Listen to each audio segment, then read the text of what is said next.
Okay, to start, obviously you need a Xbox 360 controller and a screwdriver set. Now, there is a special screwdriver, or screw I should say, on the back of the controller. It's called a Torx T8 screw. You can have a Torx T8 screwdriver. If you don't have one, do not worry, don't panic. It's still very easy to get out.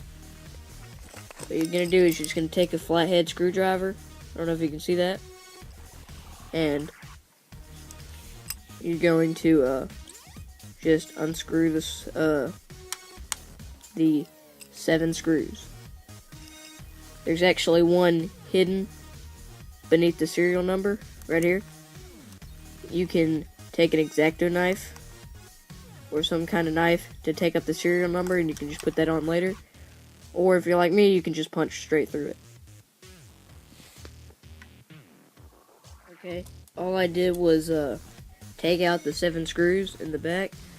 Now, in order to do this, you're going to want to grip it from the front bumpers and the back mic plate. And you're just going to pull it back. Tear it off. Okay, sorry about that.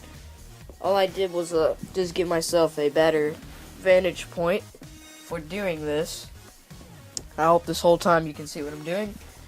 Move out of the way. Okay, so right here, what you're going to do is you gotta get the guts out.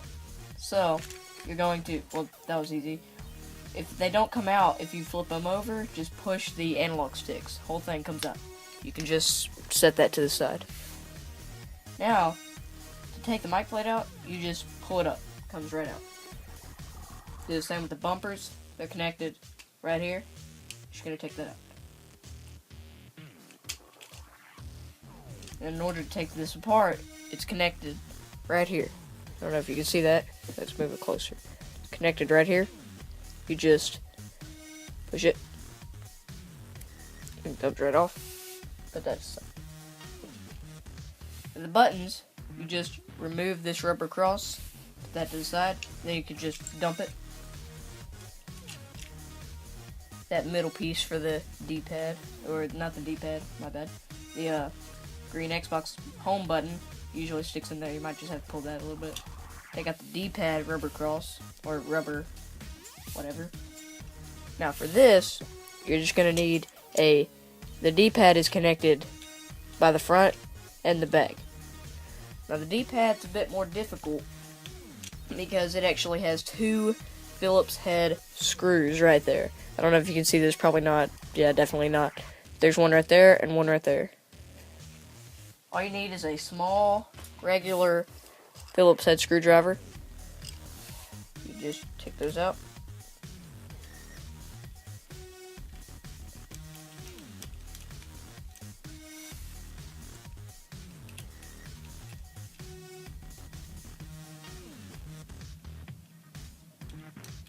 Okay, now there's 2 prongs right in the middle. All you have to do is push it, push one, and the D-pad falls out, and you can just take that out. So now your body is completely disassembled. Put that aside. Now we're gonna get into what I like to call the hard part. Not really, it's not too bad. The first time it is, but it'll be okay. First, get the sticks off. All you have to do is pull them. They come straight off. Might have to wiggle them a little bit.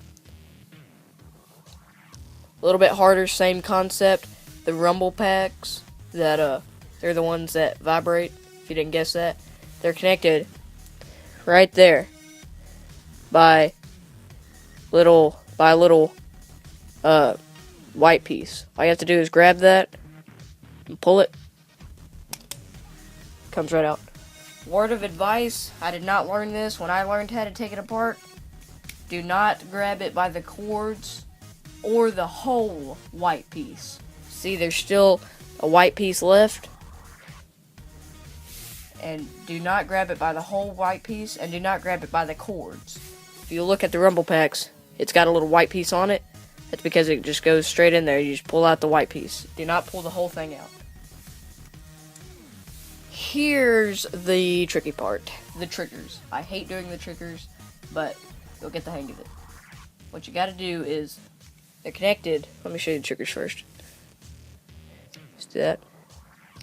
They're connected by this little piece right here. All you have to do is push it. Here, push the trigger over to the side, and it falls down.